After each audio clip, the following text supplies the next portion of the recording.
গ্রামগঞ্জের ঐতিহ্য। এই দেখেন সবাই মিল্লা পলবা হইতেছে।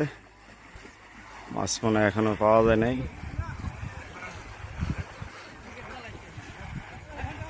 সবাই একসাথে একজোড়ে পলবাইতেছে মাছের জন্য। ওই তো অনেক লোক, দেখে সবাই মিলা ডেট দিয়া পলবা হয় যাতে কোনো একটা মাছ ছুটে না যায়।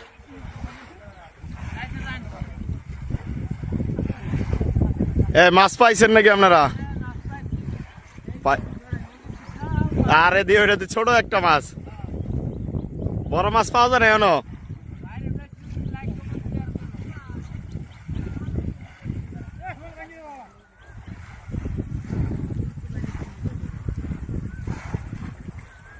অনেক মানুষ, হিউজ পরিমাণের মানুষ।